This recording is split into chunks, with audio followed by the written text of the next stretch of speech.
India voice, आपकी सोच, आपकी आवाज। नमस्कार, खबर इंडिया वॉइस में आप सभी का स्वागत है। मैं हूं आपके साथ प्रज्ञा मिश्रा। बुलेटिन की शुरुआत करेंगे बड़ी और अहम खबर के साथ। तो सबसे पहले बात कर लेते हैं उत्तर प्रदेश विधानसभा के तीसरे दिन भी लगातार जारी हंगामे और वंदे मातरम पर विपक्ष के सवालों को लेकर हमारे संवाददाता अनुराग तिवारी ने उत्तर प्रदेश के उप मुख्यमंत्री ब्रजेश पाठक से खास बातचीत की। चलिए सुनवाते हैं। डेप्यूटी सीएम ब्रजेश पाठक है। सर, आज भी जो है वो हंगामा देखने को मिला सदन में, और कल की तस्वीरें तो हंगामे में थी और शुरुआत की तस्वीरें भी हंगामे की, तो तीनों दिन वो भी हंगामे में। देखिए, समाजवादी पार्टी हंगामा अराजकता समाजवादी पार्टी का पुराना सगल है।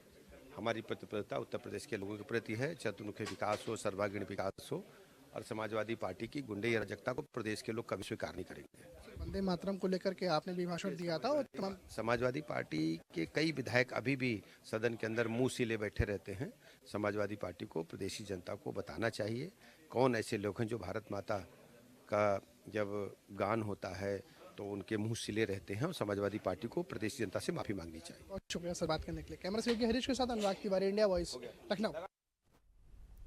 अब रुक कर लेते हैं अगली खबर की। उत्तर प्रदेश विधानसभा सत्र के बीच जारी हंगामे और वंदे मातरम पर चर्चा और मदरसा बोर्ड के कानून को वापस लेने के लिए इस विषय पर उत्तर प्रदेश सरकार में मंत्री धर्मपाल सिंह की प्रतिक्रिया सामने आई है। चलिए आपको सुनाते हैं। हमारे साथ बात करने के लिए धर्मपाल सिंह हैं, योगी सरकार में मंत्री हैं और लगातार 3 दिनों से जो विधानसभा में हंगामा है उसको देख रहे हैं। सर, हंगामा लगातार जारी है, क्या कहेंगे? देखिए, विपक्ष के पास जनता से जुड़े, जनता की समस्याओं के निदान करने का कोई मुद्दा है नहीं, और वो सुरसरावा करके अखबार में छपने की नीयत से विधानसभा के कार्य को डिस्टर्ब करने का काम करते हैं। और अभी जो अनुपूरक बजट आया है, जिन विभागों ने अपना बजट खर्च कर लिया है, उन विभागों को आगे अच्छा कार्य करने के लिए बजट की आवश्यकता थी, तो इसका प्रावधान किया गया। वंदे मातरम पर भी एक बड़ी चर्चा, और इस बीच ये भी कि 2016 में जो सपा का मदरसा विधेयक था वो भी वापस अब ले लिया गया है। दोनों विषय पे क्या कहें? देखिए, वंदे मातरम ये मात्र भारत माता की वंदना है, और इस वंदे मातरम पर जो चर्चा हुई है, इसमें आम जनमानस पर, इसके हृदय पटल पर परिवर्तन आया है। जिस तरीके से वंदे मातरम एक तरीके से मंत्र का काम करता था, अंग्रेज जब क्रांतिकारियों पर कोड़े बरसाते थे तो उनके मुंह से एक ही आवाज़ निकलती थी, वंदे मातरम, वंदे मातरम। तो वंदे मातरम आज़ादी का एक कर्णक्रंदन गीत है। वंदे मातरम एक तरीके से एक मंत्र है। वंदे मातरम भारत को आगे बढ़ाने की एक विदा है।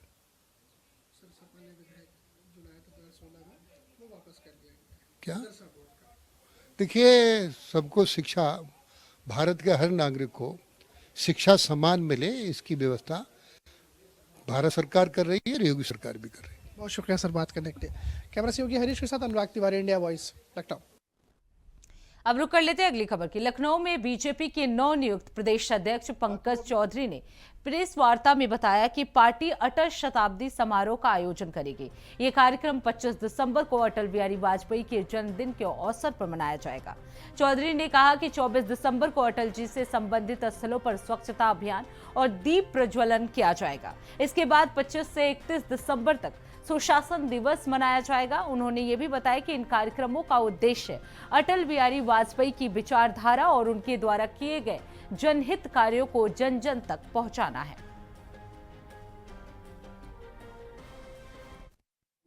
साथियों, अभी हमारा जो कार्यक्रम चल रहा है, जो 3 अभियान चल रहा है, उसमें एक तो अटल शताब्दी समारोह चल रहा है जो 25 दिसंबर को होगा, और 25 दिसंबर को अटल जी का जन्म दिवस मनाया जाएगा।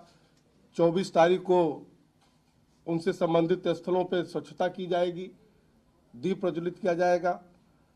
दूसरा हमारा, और 25 से 31 तक सुशासन दिवस के रूप में, क्योंकि अटल जी ने एक सुशासन जो कायम किया था, चाहे अपने समय में उन्होंने आम गरीब के लिए सब्सिडाइज राशन की व्यवस्था किया था, केसीसी कार्ड का निर्माण किया था, गांव में भी सड़क हो, प्रधानमंत्री सड़क का निर्माण किया था, देश में स्वर्णिम चतुर्भुज योजना के माध्यम से उस समय जो उन्होंने शुरुआत किया, तत्कालीन प्रधानमंत्री हमारे उसको और आगे बढ़ाने का काम कर रहे हैं कि आज पूरे देश में 4 लेन हो, 6 लेन हो, एक्सप्रेस वे हो, उसका जाल बिछाया जा रहा है।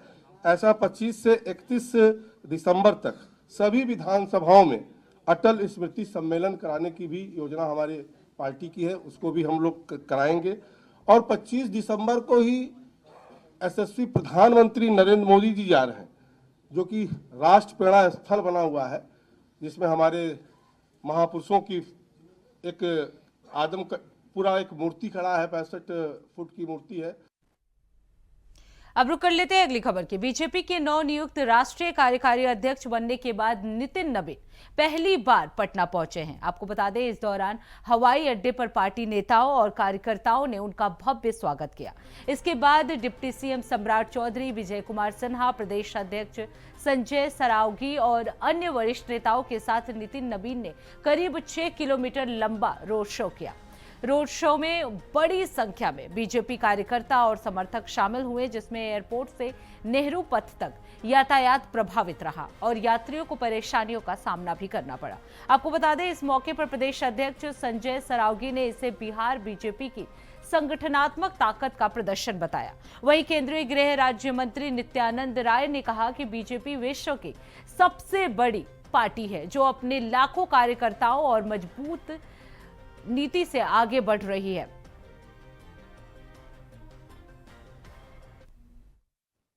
नेता और कार्यकर्ताओं के बल पर बनी है, उस पार्टी के राष्ट्रीय कार्यकारी अध्यक्ष आदरणीय नितिन नवीन जी पाटलिपुत्रा की पावन भूमि पर पधार रहे हैं। अपने प्रदेश पधार रहे हैं, अपनी कर्म भूमि पर पधार रहे हैं, जिस कर्म भूमि ने आज उसको भारत की भूमि को कर्म भूमि बनाया है। और अपने राष्ट्रीय नेतृत्व और आदरणीय प्रधानमंत्री जी के आशीर्वाद से हमारे आदरणीय नितिन नवीन जी के मजबूत कंधे पर जो दायित्व सौंपा गया है, उस दायित्व का अभिनंदन करने के लिए आज पूरा बिहार उमड़ा है। चारों तरफ उमंग उल्लास अपने कार्यकारी राष्ट्रीय अध्यक्ष जी के स्वागत के लिए। अब रुक कर लेते हैं अगली खबर की। जयपुर में राजस्थान सरकार के मंत्री जोगाराम पटेल ने अरावली पर्वतमाला को लेकर कांग्रेस पर जमकर निशाना साधा है। उन्होंने कहा कि अरावली को किसी भी तरह नुकसान नहीं होने दिया जाएगा। इस विषय पर केंद्रीय पर्यावरण मंत्री ने भी स्थिति स्पष्ट कर चुके हैं। मंत्री जोगाराम पटेल ने आरोप लगाया कि कांग्रेस इस मुद्दे पर केवल प्रोपोगेंडा कर रही है, जिसका उसे कोई राजनीतिक लाभ नहीं मिलने वाला है। उन्होंने कहा कि राज्य और केंद्र सरकार पर्यावरण संरक्षण को लेकर पूरी तरह से गंभीर है और अरावली पर्वतमाला की सुरक्षा सरकार की प्राथमिकता में शामिल है। कांग्रेस के पास न विजन है, न कार्य है, न मुद्दा है, न देश और प्रदेश के विकास के संबंध में कोई रोड मैप है। तो वो ये के इन प्रकारों में सुर्खियों में रहने का प्रयास करते हैं, नकारात्मक भाव रखते हैं। पहले उन्होंने चुनाव आयोग पर प्रश्न उठाए, वोट चोर गद्दी चोर का उठाया तो पूरा हिंदुस्तान में फ्लॉप्स हो रहा, दिल्ली का सम्मेलन फ्लॉप्स रहा, जिलों में फ्लॉप्स हो रहा। और उसका जब भी चुनाव हुए तो उसका जवाब मिला और बिहार की जनता ने ऐसा जवाब दिया कि उनको दिन में तारे दिख गए। अब ये जो विषय है अरावली पर्वतमाला का, हमारे यशस्वी मुख्यमंत्री जी ने क्लियर कर दिया, अरावली पर्वतमाला पर किसी तरह का कोई नुकसान नहीं होने देंगे। हमारे देश के पर्यावरण मंत्री ने इस संबंध में पूरा बयान दिया, भूपेंद्र जी यादव ने, कि अरावली पर्वतमाला की जो परिभाषा कांग्रेस के समय तय हुई उसी को सुप्रीम कोर्ट ने माना है और अरावली को किसी तरह का कोई नुकसान नहीं होगा। राजस्थान में दिनों दिन अरावली के सहित अन्य क्षेत्रों में हमारा वन क्षेत्र बढ़ रहा है। हम पूरे क्षेत्र में, हम उस प्रदेश से आते हैं जहाँ पर हमारे प्रदेशवासियों ने, हमारी अमृता देवी जी ने पेड़ बचाने के लिए अपनी जान दे दी। तो हमारा राजस्थान प्रदेश किसी भी रूप में, चाहे अरावली पर्वतमाला हो, चाहे हमारा फॉरेस्ट क्षेत्र हो, कोई नुकसान न तो होने दिया है न होने देंगे। ये तो सिर्फ कांग्रेस का ढोकला है, ढोकलाशाही कर रही है, प्रोपोगेंडा है, और प्रोपोगेंडा से कांग्रेस को कुछ भी मिलने वाला नहीं है। तो फिलहाल रुकते एक छोटे से ब्रेक के लिए, ब्रेक के बाद जल्द लौटेंगे। देखते रहिए इंडिया वॉइस। तो ब्रेक के बाद एक बार फिर आप सभी का स्वागत है। रुक कर लेते हैं खबरों की ओर। खबर बरेली से है, जहां मौलाना तौकीर रजा के करीबी बताए जा रहे वाजिद बेग के आलिशान मैरिज हॉल पर प्रशासन ने बुलडोजर चला दिया है। बरेली विकास प्राधिकरण की इस कार्रवाई से इलाके में हड़कंप मच गया है। आपको बता दें, ये पूरा मामला जो है वो बरेली के इज्जत नगर थाना क्षेत्र के फरीदापुर चौधरी का बताया जा रहा है। मंगलवार की सुबह यानी आज सुबह भारी पुलिस बल की मौजूदगी में बीडीए का बुलडोजर 1200 वर्ग किलोमीटर में बने भव्य बारात घर पर गरजता हुआ पहुंचा। जांच में सामने आया कि यह मैरिज हॉल बिना नक्शा पास कराए बनाया गया था। पहले नोटिस जारी हुआ, फिर 6 अक्टूबर को इसे सील किया गया था, लेकिन इसके बावजूद अवैध निर्माण नहीं हटाया गया। वाजिद बेग के मैरिज हॉल पर यह बुलडोजर चला, जिसके बाद से अब इलाके में हड़कंप मच गया है।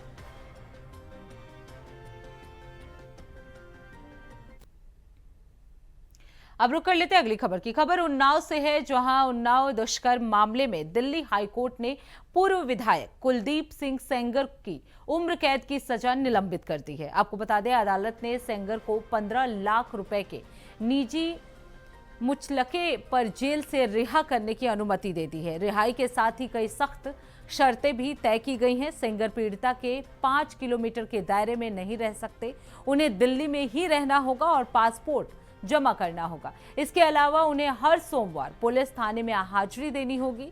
अदालत ने चेतावनी दी है कि शर्तों के उल्लंघन पर उनकी जमानत रद्द कर दी जाएगी और उन्हें वापस जेल भेज दिया जाएगा।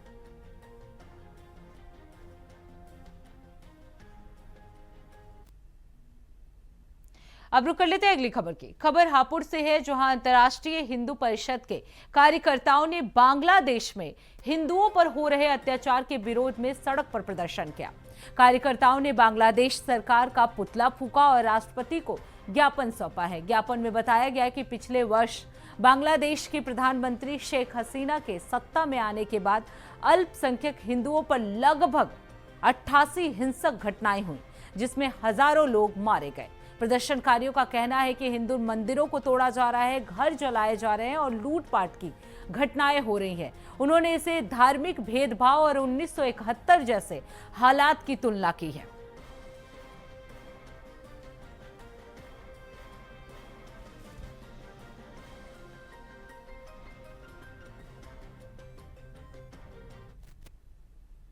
अब रुक करते हैं अगली खबर की। खबर उत्तर प्रदेश के हमीरपुर जिले से है, जहां समाजवादी पार्टी ने बिहार के मुख्यमंत्री नीतीश कुमार द्वारा मंच पर एक महिला का नकाब हटाए जाने के मामले को लेकर जोरदार विरोध प्रदर्शन किया। इसके साथ ही नीतीश कुमार का पक्ष लेने वाले केंद्रीय मंत्री गिरिराज सिंह और यूपी सरकार के कैबिनेट मंत्री संजय निषाद के खिलाफ भी समाजवादी पार्टी के कार्यकर्ताओं ने नारेबाजी की। सपा कार्यकर्ता जिला अधिकारी कार्यालय पहुंचे और राष्ट्रपति के नाम ज्ञापन सौंपते हुए इस पूरे घटनाक्रम की कड़ी निंदा की। हमीरपुर कलेक्ट्रेट पहुंचे समाजवादी पार्टी के कार्यकर्ताओं ने कहा कि मुख्यमंत्री द्वारा किया गया ये कृत्य महिला सम्मान के खिलाफ है। प्रदर्शन में सैकड़ों की संख्या में समाजवादी पार्टी की महिलाएं भी शामिल रही। कार्यकर्ताओं ने आरोप लगाया कि इस मामले में विवादित बयान देने वाले नेताओं की मानसिकता चिंता का विषय है और ऐसे लोगों को किसी भी पद पर बने रहने का अधिकार नहीं है।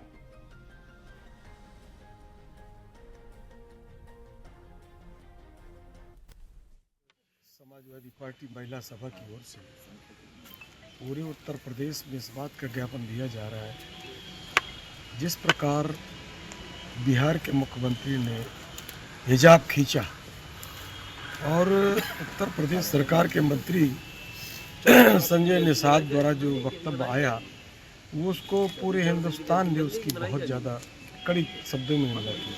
आज समाजवादी पार्टी मैदान में महिलाओं के सम्मान के लिए है और हमारी मांग है कि इनके खिलाफ मुकदमा किया। हम लोग ज्ञापन इसलिए दिया है क्योंकि भाजपा के कुछ नेता महिलाओं का अपमान कर रहे हैं इसलिए आज हम महिलाओं को इकट्ठे होकर ज्ञापन देना पड़ा, क्योंकि महिलाओं का अपमान हम लोग नहीं सह सकते। हमारे राष्ट्रीय अध्यक्ष जी हमेशा महिलाओं का सम्मान करते हैं और उनका मनोबल बढ़ाने का काम करते हैं। जो बिहार के मुख्यमंत्री जी ने इस तरह की महिलाओं का अपमान किया है, और जो भाजपा के सांसद हैं संजय निषाद जी, उन्होंने भी बदतमीजी की है, क्या ये शोभा देता है? अब रुक कर लेते हैं अगली खबर की। खबर वाराणसी से है, जहां कोडी नियुक्त सिरप मामले के मुख्य आरोपी शुभम जायसवाल की गिरफ्तारी को लेकर प्रशासन ने सख्ती बढ़ा दी है। आपको बता दें, फरार चल रहे शुभम जायसवाल पर घोषित इनाम की राशि जो है वो 25,000 से बढ़ाकर 50,000 रुपए कर दी गई है। इसके खिलाफ लुकआउट नोटिस जारी किया जा चुका है। वहीं विदेश से उसे वापस लाने के लिए रेड कॉर्नर नोटिस जारी करने की तैयारी भी चल रही है। प्रशासन का कहना है कि इस मामले में अब तक पूरे प्रदेश से 50 से अधिक लोगों की गिरफ्तारी हो चुकी है और आगे भी कार्रवाई जो है वो जारी रहेगी।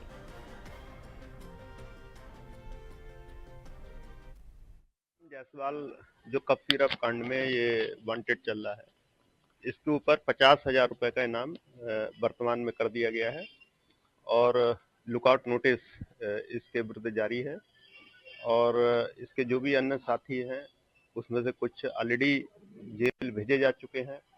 इसके पिता को भी जेल भेजा जा चुका है और इसका पूरा जो मोडस ऑपरेंडी है, जो फाइनेंशियल ट्रेल है, किस तरह से ये तस्करी करता था, ये सारी एविडेंस हम लोग कलेक्ट करके हमारी एसआईटी इस पर लगातार काम कर रही है और अतिशीघ्र इसकी रिपोर्ट कोर्ट में प्रेषित की जाएगी। नोटिस जारी करने की बात आई थी,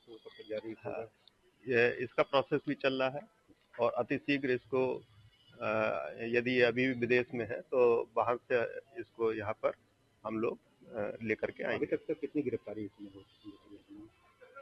देखिए, प्रदेश स्तर पर अब तक 50 से अधिक गिरफ्तारियां इसमें हो चुकी हैं और लगातार हमारी टीमें इसमें काम कर रही हैं और जितने भी इसमें अभियुक्त हैं सभी के विरुद्ध कार्रवाई की जाएगी। अब रुक करते हैं अगली खबर की। पूर्व प्रधानमंत्री और किसान मसीहा कहे जाने वाले चौधरी चरण सिंह की जयंती के अवसर पर कानपुर देहात में किसान सम्मान समारोह का आयोजन किया गया। आपको बता दें, कार्यक्रम में अकबरपुर सांसद देवेंद्र सिंह भोले और मुख्य अतिथि के रूप में शामिल हुए। कार्यक्रम का शुभारंभ दीप प्रज्वलन के साथ हुआ। वहीं सांसद देवेंद्र सिंह भोले ने किसानों को संबोधित करते हुए कहा कि चौधरी चरण सिंह का पूरा जीवन किसानों के उत्थान को समर्पित रहा। उनके विचार आज भी प्रासंगिक हैं। उन्होंने कहा कि कृषि को मजबूत बनाकर देश की अर्थव्यवस्था को सशक्त किया जा सकता है। चौधरी चरण सिंह की जयंती पर यह सम्मान समारोह जो है वो आयोजित किया गया।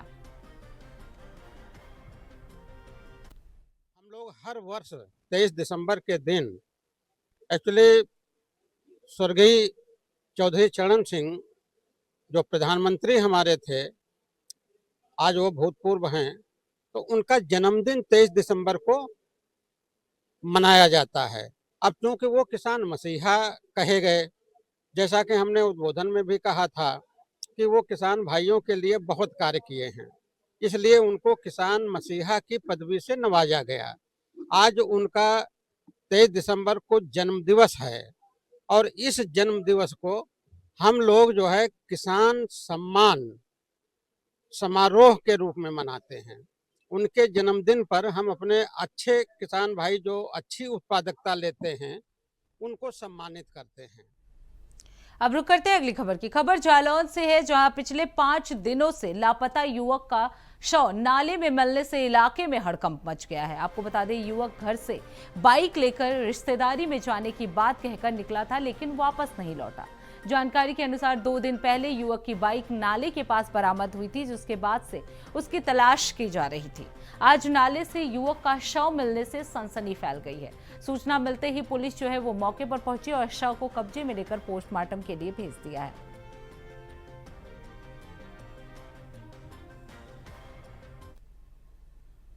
अब रुक कर लेते हैं अगली खबर के। हरदोई में केंद्र सरकार द्वारा महात्मा गांधी राष्ट्रीय रोजगार गारंटी योजना यानी मनरेगा का नाम बदले जाने के निर्णय के विरोध में सोमवार को कांग्रेस कार्यकर्ताओं ने शांतिपूर्ण प्रदर्शन किया। जिला और शहर कांग्रेस कमेटी के संयुक्त आह्वान पर पुलिस लाइन के पास गांधी प्रतिमा पर धरना दिया गया। प्रदर्शन का नेतृत्व जिला कांग्रेस अध्यक्ष विक्रम पांडे और शहर अध्यक्ष अनुपम दीक्षित ने किया। नेताओं ने मनरेगा को गरीबों और ग्रामीणों की जीवन रेखा बनाते हुए नाम परिवर्तन को जन विरोधी करार दिया। इस दौरान कांग्रेस ने कहा कि गांधी जी के नाम से जुड़ी योजना का नाम बदलना उनकी विचारधारा का अपमान है।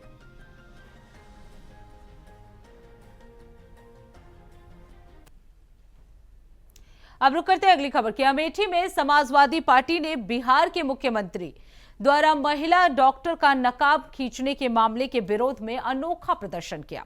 आपको बता दें, महिला जिला अध्यक्ष के नेतृत्व में पार्टी की महिलाएं बैनर और पोस्टर लेकर जिला अधिकारी कार्यालय के बाहर पहुंची।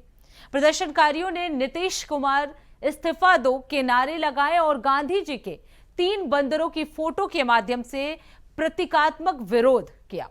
सपा नेत्री ने डॉक्टर संजय निषाद के विवादित बयान को गलत ठहराते हुए कार्रवाई की भी मांग की।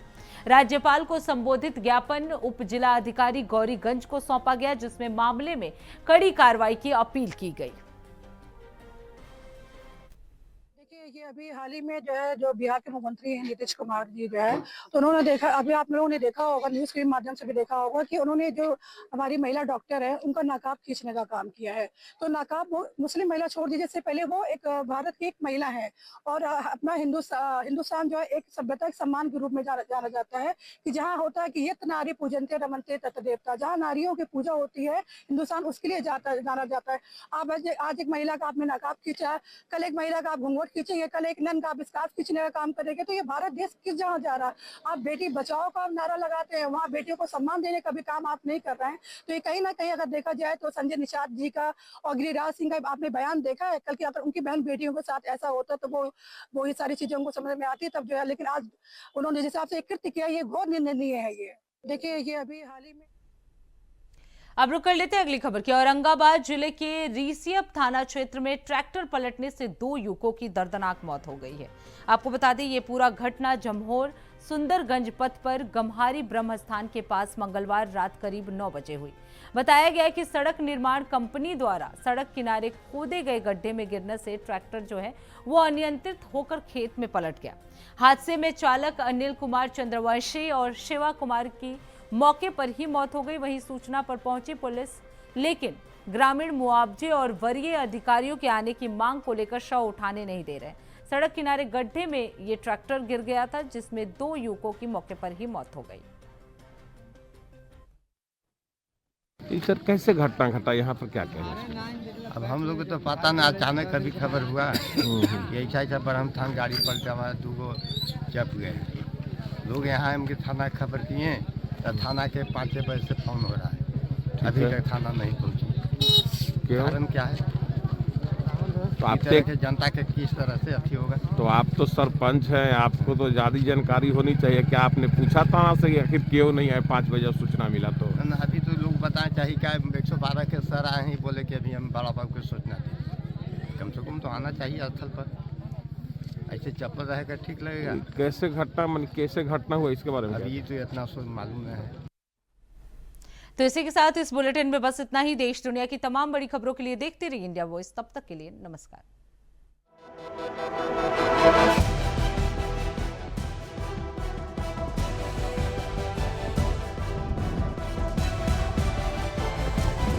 इंडिया वॉइस, आपकी सोच, आपकी आवाज।